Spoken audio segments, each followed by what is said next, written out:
Halo, saya Petrus Andika. Saya ingin mempresentasikan soal tes kemampuan siswa. Di soal pertama, kita diperintahkan membuat SQL query karena kita memiliki kasus nih bahwa perusahaan startup ingin mengelola data karyawan menggunakan database SQL. Nah, kita sebagai developer, kita diminta membuat dan mengelola database tersebut menggunakan PostgreSQL atau menggunakan PSQL. Nah, karena kita sudah install PSQL-nya, kita bisa jalankan lewat terminal ya teman-teman. Kita pertama-pertama melakukan connection ke localhost-nya. Nah, di sini kita sudah terconnection. Kita akan menggunakan users Postgres-nya. Dia akan terkoneksi ke Postgres-nya. Nah, karena pertama kita harus membuat database. Misalkan DB company. Nah, dia ini akan membuat dengan sintaks create database dengan nama database-nya, nama DB-nya. Nah, dia sudah terbuat ya teman-teman untuk melihat apakah Postgres database-nya sudah masuk apa belum. Nah, kita bisa lihat menggunakan backslash L atau backslash list. Nah, di sini sudah masuk ya teman-teman DB company-nya. Nah, pertama-pertama kita harus connection ke DB company-nya. DB company. Oke, sekarang sudah terconnection. Nah, kita kembali lagi ke soal bahwa kita diperintahkan membuat dua table, yaitu table employees dan departments yang berisikan kolom ID, name, position, salary, dan department ID yang berisikan foreign key ke departments dan departments memiliki department ID. Nah, ini ya teman-teman, dan dia juga memiliki department name. Nah, di sini kita membuat nih sebuah table departments yang berisikan department ID, serial, primary key. Dia ada department name yang berisikan varchar ya, varchar 255. Nah, kita coba uh, launching dulu ya teman-teman. Nah, dia sudah terconnection, dia sudah membuat tabelnya. Kenapa kita harus menggunakan serial? Karena defaultnya integer pada Postgres, dia menggunakan serial. Kita bisa lihat dulu nih teman-teman untuk backslash detect sebuah tabelnya apa masuk apa belum. Nah, di sini kita sudah lihat untuk lebih detailnya kita bisa menggunakan backslash d departments. Nah, dia sudah masuk ya datanya teman-teman. Kita kembali lagi ke soal untuk melihat dia menginput sebuah ID, name, position, salary, department ID. Nah, kita coba create table employees yang berisikan ID yaitu serial primary key, dan setelah itu ada name, varchar 255, dan position varchar 255, dan ada isinya juga salary ya yang saya ingat ya. Salary dan department ID. Nah, salary dia dibuat integer. Dan terakhir ada department ID integer. Nah, kita bisa lihat nih teman-teman bahwa kita harus melakukan foreign key ke departments-nya. Nah, kita buat dulu nih bahwa menggunakan foreign key, yaitu menggunakan foreign key department ID. Dia itu akan reference si departments yang berisikan department ID-nya. Nah, ini teman-teman. Kita coba tes untuk lihat dulu apakah ada kesalahan. So far, so good. Sini foreign key, department ID, reference. Oke. Nah, dia sudah tercreate ya teman-teman. Kita lihat untuk DT dia sudah terlist misalkan employees. Employees. Nah, dia sudah masuk ya teman-teman. Di sini sudah terlihat bahwa ada foreign key constraints di sini. Nah, kita bisa baca aja teman-teman. Nah, next step. Kita lihat bahwa di yang soal ke C dan D, dia diperintahkan bahwa kita menginput sebuah data. Sebuah data yang berisikan minimal 2 departemen dan 3 data karyawan baru termasuk informasi departemen ID mereka. Oke, kita di sini membuat nih teman-teman untuk insert. Penggunaan sintaks insert into. Into. Kita ingin masuk departments-nya dulu, yaitu departments, dia punya departments, department, department name. Nah, dengan values, misalkan kita buat engineer. Kita bikin 3 aja ya teman-teman. Marketing, marketing. Salah ya teman-teman. Maaf, maaf. Kita buat marketing. Dia ada administration. Nah, ini harusnya sudah bisa ya teman-teman untuk masukin value-nya.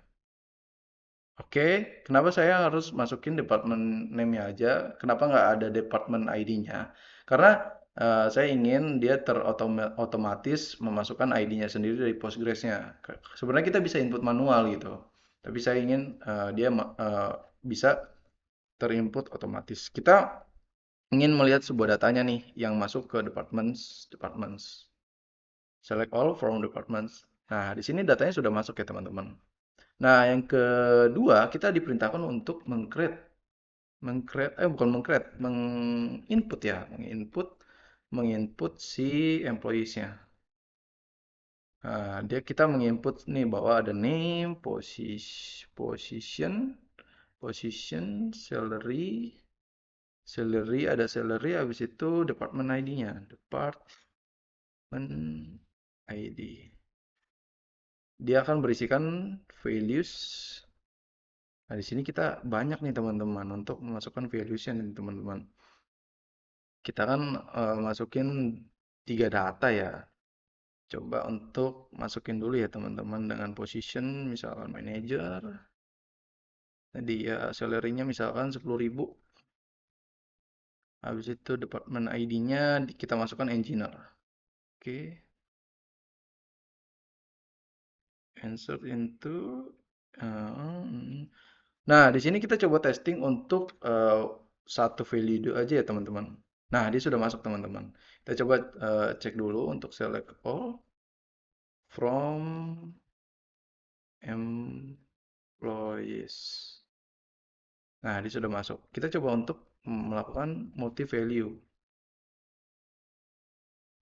Kita kan ada name, position, salary, department, ID, dan values.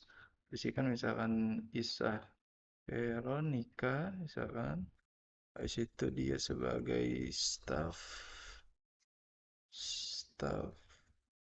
administration, administration.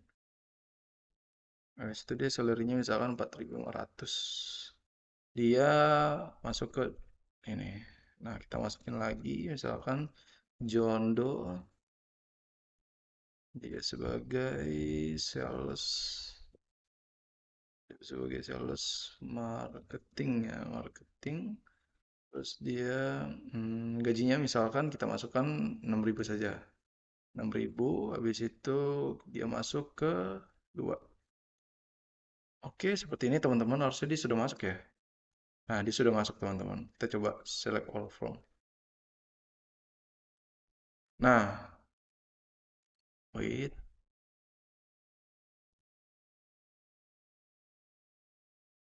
Nah, di sini teman-teman.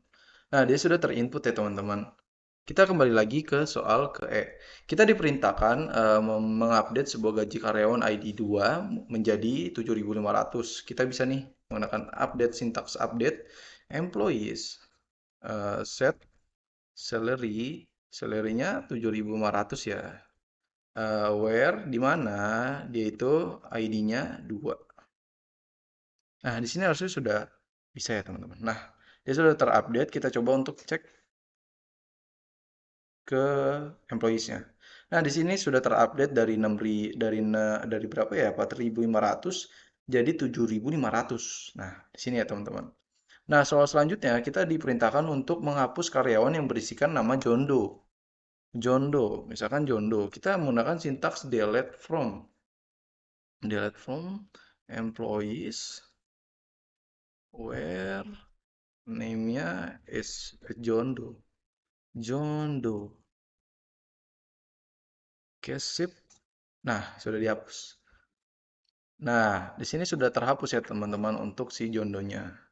Nah, kita coba lihat soal selanjutnya bahwa kita diperintahkan mendapatkan semua karyawan yang gajinya lebih dari 5.000, termasuk nama departemen mereka menggunakan join antara table employees dan departments. Nah, di sini kita menggunakan select ya teman-teman. Pertama select misalkan employees.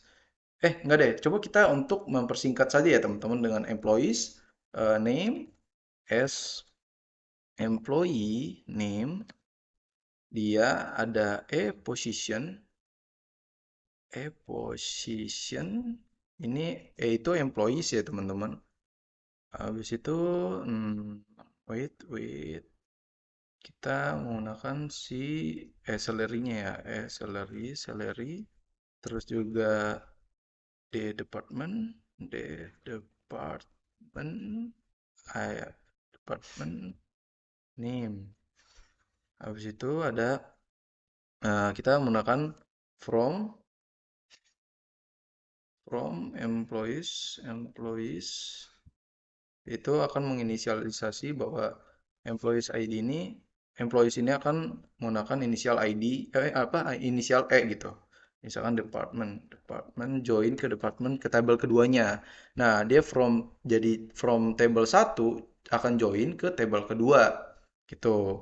Nah, di sini kita menggunakan department D on employee department ID, yaitu akan ke department si ID-nya. Nah, dia itu di mana akan menampilkan sebuah nilai, misalkan gajinya dengan 7.000 apa? Dengan 5.000 ya. Nice. Wah, kenapa nih? Relasi departemen tidak ada. Oh, berarti kita salah di bagian sini, teman-teman. Oke, kita coba. Nah, dia sudah menampilkan nih datanya, teman-teman. Kenapa masih nampilin dua data ya? Karena ya lebih dari 5.000 itu ya di dua data ini gitu. Jadi ini yang kita hasilkan. Jadi soal terakhir itu kita menampilkan menggunakan join saja ya teman-teman. Dan ini adalah hasil yang saya gunakan. Dan ini adalah presentasi yang saya gunakan menggunakan PSQL Postgre di dalam CMD. Dan ini adalah hasil soal tes kemampuan siswa saya. Sekian dan terima kasih.